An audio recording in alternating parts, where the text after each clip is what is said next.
Liam stood under the rusted overhang of the train station, watching the rain turn the world into a gray blur. In his pocket, his fingers traced the edges of his last $25. It was madness. Pure, clinical madness. Only 2 hours ago, he had been a senior technician with a steady paycheck. Now, he was a man with a cardboard box of belongings and a reputation ruined by a lie he couldn't disprove. That money was supposed to be for Emily.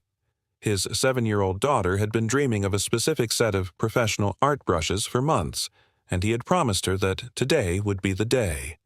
But now, that small stack of bills was the only thing standing between them and a very hungry week. Beside him, on the bench, a woman was falling apart. She didn't sob out loud, but her shoulders shook with a rhythmic, desperate tremor. She kept pouring a handful of coins and a single crumpled dollar from a small purse, counting them over and over as if a miracle might make the math change. Each time she reached the end, her face grew paler. Liam knew that look. He had seen it in his own reflection after his wife passed away, and he had felt it today when his supervisor, Oliver, looked him in the eye and accused him of sabotaging the company servers. He knew the suffocating weight of being trapped with no way out. "Excuse me," she whispered, her voice cracking like dry glass. "I am so incredibly sorry to ask this, but do you have any spare change? I'm short for the fare to get across the state line. I've lost everything tonight." Liam looked at her, really looked at her. Her hair was matted by the rain, and her thin jacket offered no protection against the biting wind. He thought of Emily's art brushes. Then he thought of this woman spending the night on a freezing concrete platform. He pulled out his wallet and handed her the entire $25. "Here," he said, his voice steady despite the knot in his stomach.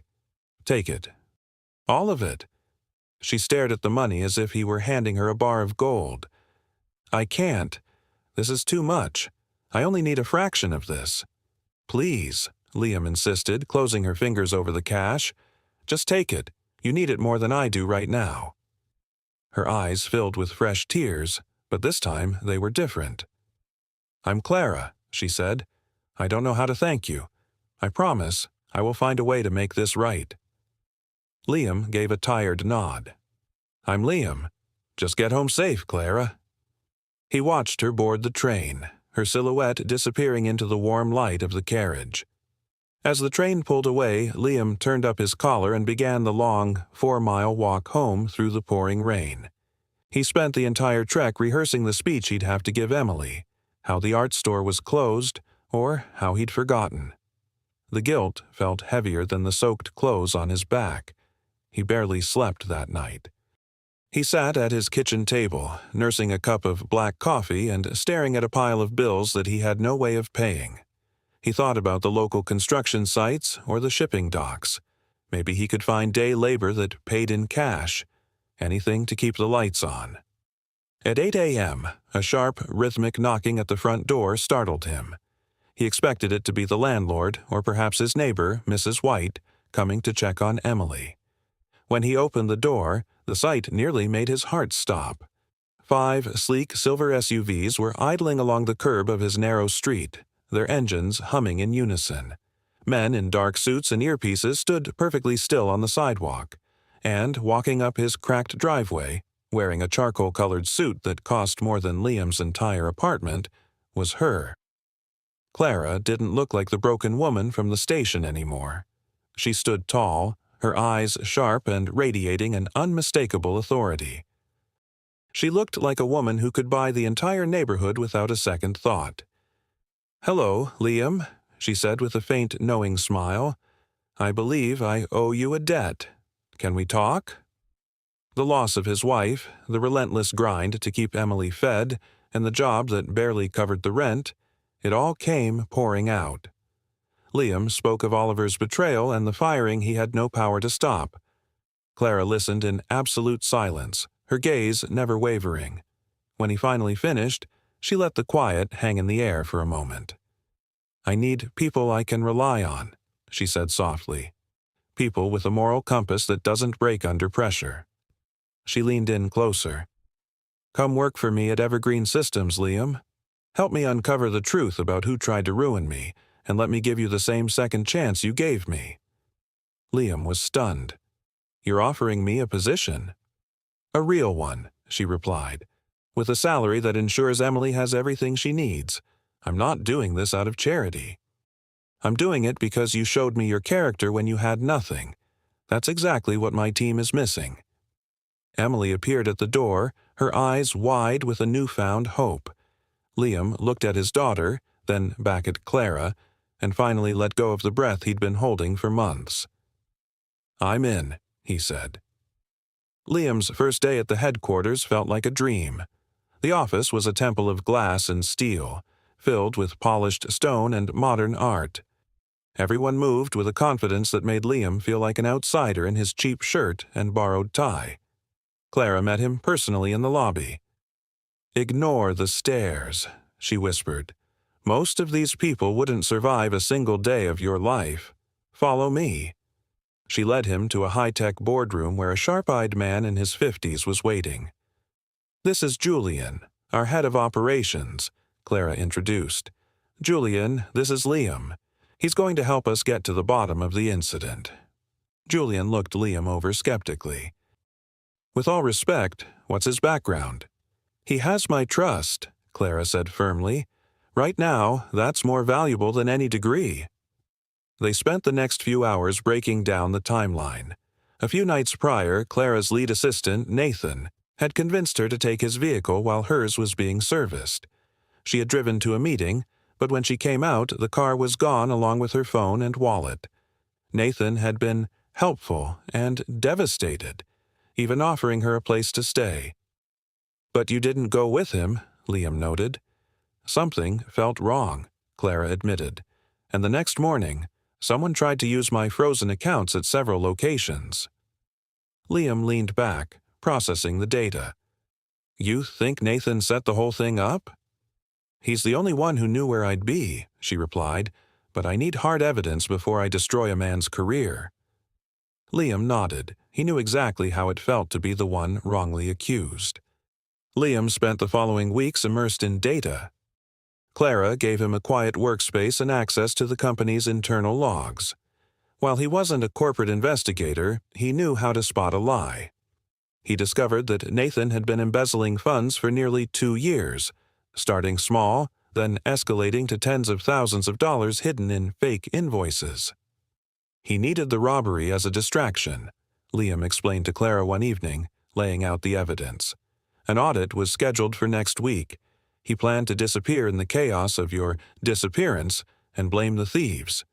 Clara's jaw tightened. "And instead, I ran into you, and you brought me back faster than he anticipated." The authorities arrested Nathan the following morning. As he was led away, he glared at Clara with pure venom. "You'd be ruined if it weren't for that nobody at the station," he spat. "I got lucky," Clara said coldly, "and you got greedy."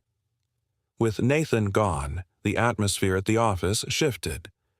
Liam was no longer the nobody. People sought his advice. Julian even began calling him a natural. For the first time in years, Liam felt like he belonged. "Dad, is Clara coming to my match?" Emily bounced on her toes that Saturday, her tennis whites a bit too large, her ponytail bobbing. The courts were crowded with families. "I'm not sure, honey," Liam said, though he knew Clara had promised. "She's very busy." But Clara had become a constant in their lives, stopping by for dinner, helping Emily with homework, and sitting at their small table as if she'd lived there forever. And Liam was struggling. Somewhere between the late nights at the office and the way Clara laughed at Emily's stories, he had started to feel something deeper.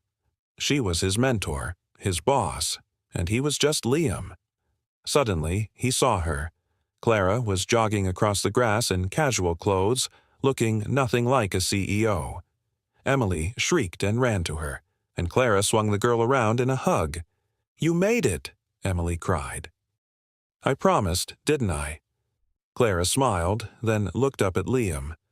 "Sorry I'm late. A conference call ran over." "It's Saturday," Liam reminded her with a grin. "Try telling that to the investors," she laughed. As they sat together on the bleachers, Liam felt a strange, wonderful warmth in his chest. The $25 was long gone, but the world it had opened up was priceless. Clara cheered louder than any other parent when Emily scored during the second set of her tennis match. Afterward, they celebrated with strawberry ice cream, Emily's favorite, and strolled through the park while the young girl sprinted ahead, still buzzing with adrenaline. "She's incredible," Clara said, watching the girl. "You've done an amazing job raising her, Liam." "I'm trying," Liam admitted, his voice low. "Some days are just heavier than others." Clara grew quiet for a moment. "My parents split when I was young. My father just vanished, and my mother worked 3 different jobs just to keep a roof over us. I built my company because I never wanted to feel that powerless again. But watching you two, I think I might have been missing the point of all that success." "What do you mean?" "Power is empty if you're standing in a vacuum," Clara said softly. "You have something I've spent my whole life chasing. You have a family. You have a purpose that has nothing to do with a profit margin." Liam's heart hammered against his ribs. The air between them felt electric, thick with a tension he didn't know how to navigate. Over the next month, the boundaries between professional and personal vanished. Clara attended every match. She taught Emily how to braid her hair, a skill Liam had never quite mastered. She brought over groceries, pretending it was no big deal, and Emily started drawing pictures of 3 people again: herself, her father, and Clara. Liam was terrified. He was falling in love with her, completely and irreversibly, but he was paralyzed by doubt.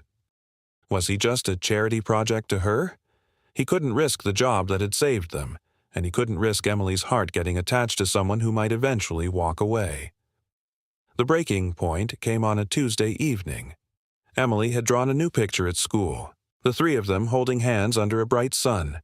At the top, in wobbly letters, she had written, "My family." "Can I give this to Clara?" Emily asked. "I made it especially for her." Liam stared at the drawing, a lump forming in his throat. "Sure, sweetheart. She'll love it." But after Emily went to bed, Liam sat alone in the dark. He realized he couldn't keep pretending. He couldn't let his daughter build a fantasy that might shatter. He had to tell Clara the truth, even if it meant losing everything. Saturday arrived with perfect weather. Emily's team was playing their biggest rivals, and the stands were packed. Clara arrived early, carrying a handmade sign with Emily's name on it. Emily screamed with delight, and Clara settled onto the bleachers beside Liam. She looked relaxed in jeans and a light sweater, more beautiful than Liam had any right to notice. During the match, whenever Emily made a great play, Clara would jump up, cheering with pure, unbridled joy. She celebrated Emily's victory as if it were her own. In that moment, Liam knew. He couldn't keep it inside any longer.